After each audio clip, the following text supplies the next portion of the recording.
All right, good morning. Welcome back to Uriel's Lantern.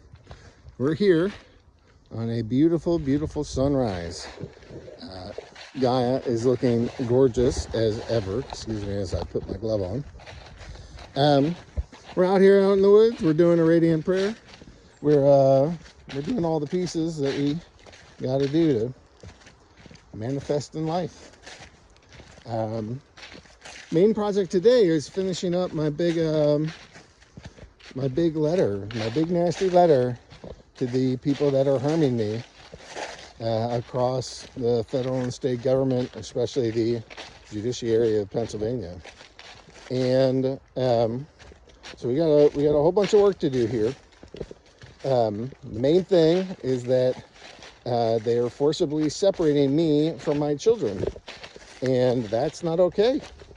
I don't consent. And what they're doing is they're depriving me of my rights to fairness and justice. And you probably don't know what that means in a court of law, but ultimately I'm supposed to have a neutral arbiter. They're supposed to give me due notice so that I know what the challenges are and what I got to respond to. They have to give me procedural due process, especially regarding what's called my substantive rights. They have to give me equal protection. And those are the things that they have to do, but there's things that they can't do. They're restricted from certain things. So, they can't, violate my rights and be indifferent to that. They can't commit crimes against me. They can't cause problems and then blame me for the problems. It's called a state-created danger. You can't do that. So there's do's and don'ts. And all of this stems from the Constitution, and there's a clause in there called the Supremacy Clause, and it means the Constitution is the supreme law of the land. And part of that is that the U.S. Supreme Court is the highest court in the land. And, the case law that stems from it, the code of the federal regs, and, all of that comes first. You gotta, each layer of the law circumscribes or limits what governments and the judiciary are able to do. And so at the federal level, they circumscribe it for everybody. And then at the state level, they circumscribe it just for the people operating in the state. So, they have caused me quite a bit of problems. They are holding my kids hostage. And in order to, when they issued these orders that say, my wife has full custody of the kids, they violated fundamental fairness, and they violated my constitutional rights. Because one of the big ones here is that I get substantive and procedural due process, and substantive rights are kind of like, your most fundamental rights, your God-granted rights, the things that are protected in the Constitution and the things that are implicitly protected in the Constitution. So, one of those is, I guess there's two main ones that are part of family law. One is codified in Troxel, and it talks about how I have the right to care, custody, and control my children. That's a substantive right. So it's not in the Constitution, right? The Constitution doesn't say, dads and moms have the right to care, custody, and control their children. But it's like a biblical obligation to raise our children. So that's pretty powerful. But also just the Supreme Court has ruled over and over and over again that the state's not supposed to interfere when the parents are fit. Now, being a fit parent is a really low bar. As long as you're not putting your kid in grave and immediate danger. You're not about to like kill your child, and you haven't neglected them so much that the basic necessity of life isn't there. And I don't mean took away an iPad. I mean like that child is starving to death because you're a heroin addict. Then you can be unfit. But they have to like pronounce you unfit. They can't just say, we're taking your kids. So I have this substantive right to care, custody, and control my children. And the state actually has a responsibility, as what's called parens patriae, to intervene if I'm not meeting my obligation. All the people that live in this country, the government is supposed to be their guardian and help them, and especially kids. So if some kid is being harmed, the government has the right to step in. But then it becomes this balancing act. It's this parent has a right to care, custody, and control, and this child has a right to live and be cared for enough to not be in grave danger, and the state has a responsibility to honor both sides.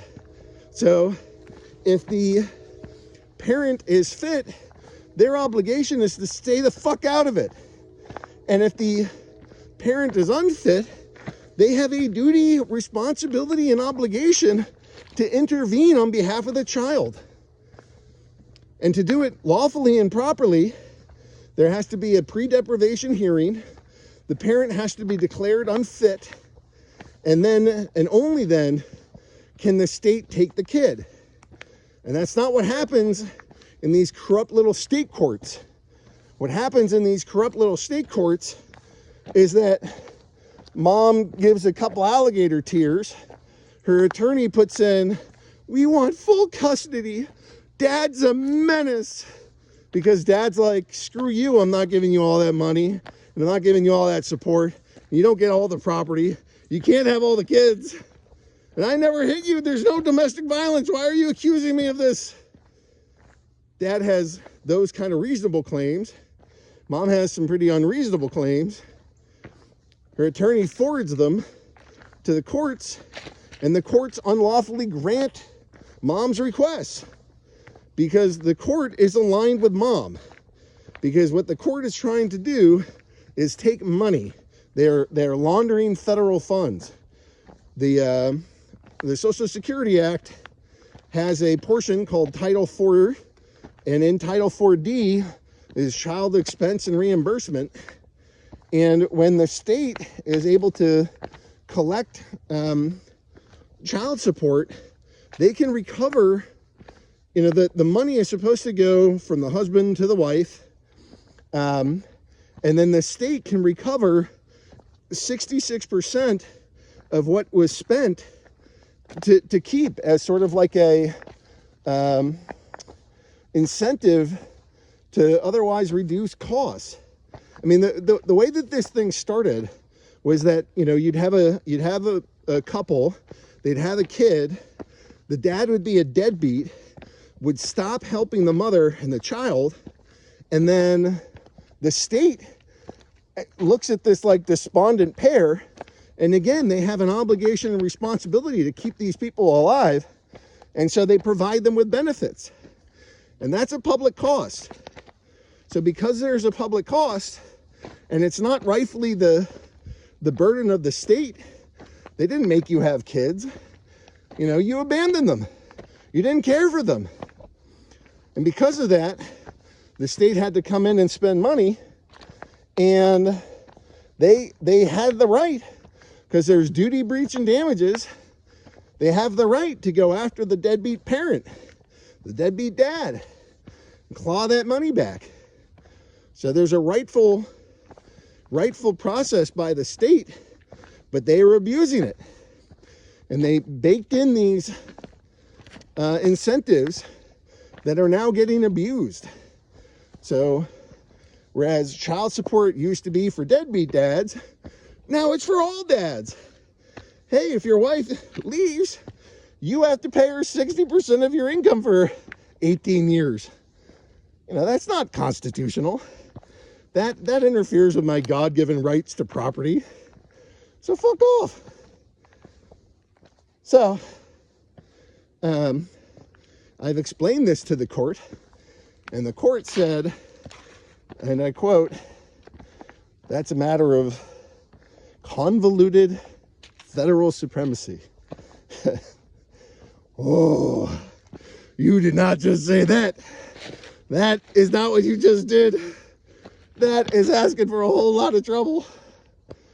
So I've written almost like 300 pages that explain, in the Constitution it says the Constitution is the supreme law of the land. And the case law circumscribes what the judges can do. And the federal statutes, the federal code, and the court laws circumscribe what they can do. And then the state constitution, the state laws, state regulations, state court rules, and state case law, all that circumscribes what a judge can do. So a judge of today thinks, I have plenary power. I can do what I want. This is my courtroom and I am king. But that ain't true. That's not true. All their actions are circumscribed. They're all limited. They're limited based on federal supremacy and all the rules and regs that are out there. So, when they violate federal supremacy, all kinds of problems start happening. My judge said federal supremacy, convoluted federal supremacy. And to a degree, he's right.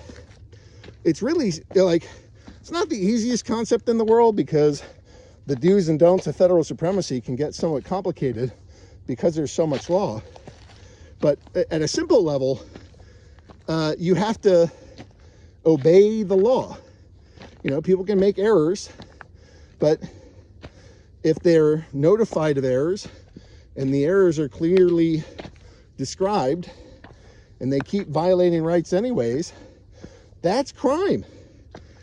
And there's a case out of Milwaukee that was just ruled on December 19th of 2025, which is like the most glorious thing that could have happened for me, where Judge Dugan helped an illegal immigrant escape capture by ICE agents. And she was found guilty of obstruction. There was something else she was cleared of, but obstruction is a felony. And a judge just got busted for a felony. And it's like 5 years in prison. I'm sure there's all going to be judicial games and she'll get out of it in one way or another. But the principle is what matters. Because I've sued these judges for all these crimes: treason, sedition, wire fraud, mail fraud, kidnapping, interference with custody. There's like conspiracy, oppression. There's a bunch of things that they've done wrong. And one of their responses was, nuh-uh, we have judicial immunity. And my answer is, nuh-uh, you don't. Judicial immunity attaches to the gavel. It doesn't attach to the robe. So if you are swinging your gavel and you are doing so legally, lawfully, and righteously, then you are protected all day long. Some murderer that's upset that you called him a murderer and sentenced him, he doesn't get to sue you for that. Like just imagine the most extreme case where they're like standing in Times Square and they murder somebody, and it's on like 50 different cameras that they did it, and then they get convicted and they want to sue the judge out of like spite. That judge is immune. He acted lawfully or she acted lawfully. You can't do that. You can't just like sue the judge into oblivion and to try to get your way. It doesn't work like that.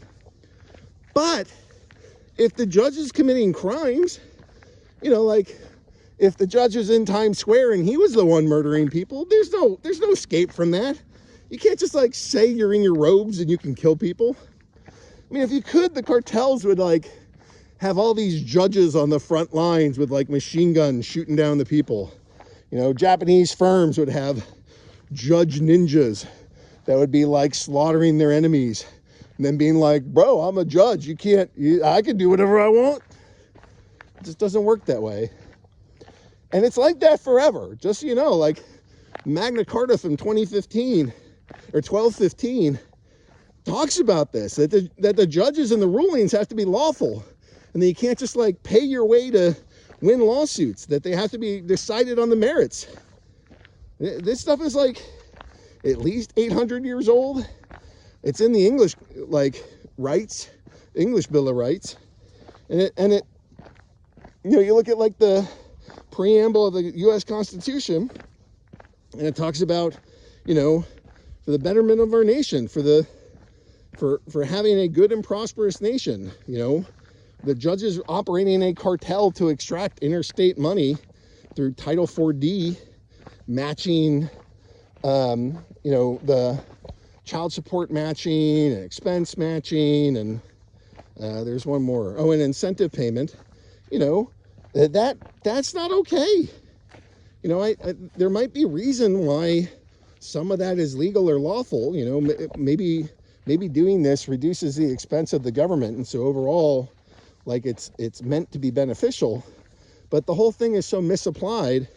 And they're doing simple things too, like stealing the funds.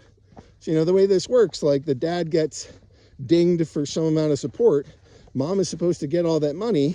There's like $5 or $10 of fees every time you do that. But, forgetting the incidental fees for a second, mom's supposed to get all that money. And that's not what happens. The state is taking the money and then only giving a portion to mom. And as far as I can tell, they're claiming the full portion to the feds so that they get to launder this money. They're stealing it from mom, they're laundering it from the state. Like the whole thing is as criminal as can be. So when and again, one of the main problems is I have substantive rights. I have a right to justice and fairness, and that means I get due notice and due process and equal protection and neutral arbitration. Well, the neutral arbitration's already screwed. The judge is getting paid for this. The state's getting paid for this. So they're not coming in there where it's like me versus my wife. It's me versus the judge and my wife.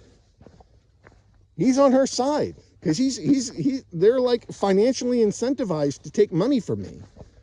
So I don't have fairness because it's not neutral arbitration. And then they don't honor my substantive rights. So I have the right to acquire, possess, and protect property, and I have the right to care, custody, and control my children. Now, those are not called enumerated rights. The enumerated rights are the ones that are directly in the Constitution, your freedom of speech, freedom of religion. Although they're busting both of those too, right? Because for freedom of speech, when they take my kids, they're obstructing my speech to my children. I also have a religious obligation to raise my children under God, under Scripture. And the state is interfering with that. They're interfering with my religious rights. They're interfering with my divine obligation to teach my kids Scripture. So first, they're depriving me of fairness and justice. And then following that, they're depriving me of my right to care, custody, and control my children, to acquire, possess, and protect my property, my religious freedom, my freedom of speech. There's other rights. There's something like 200, I think, that exist. Thank you. I'm grateful that they're not quartering soldiers in my house. That's handy. But, they're taking things from me. They're not compensating me for them. They're taking my property, taking my income. And, this argument goes for divorce support, domestic violence restraining orders that are typically unlawfully issued, not the rightfully ones. I mean, if you hit your wife, you got that. You consented the second you smacked her. But for divorce support and distribution, right? Because Pennsylvania is thankfully like an equitable distribution state, which means they don't just cut your property in half and give it to half to your wife, but they actually say, well, we have to do what's equitable here. And equitable is about contribution. And contribution, you know, you both were working on this marital enterprise, and as long as they were participating in it with you, then they get some portion of that. And, you know, in the spirit, I understand that and I believe that. But one of my problems is the state can't force property to go from me that's titled to me to go to my wife. Why? Because I have substantive rights. And those rights are unalienable or unalienable. They can't take my property. You know, if I'm an unfit parent, maybe they can. You know, like if I'm buying gasoline to set my kids on fire, then maybe they can stop that. I don't think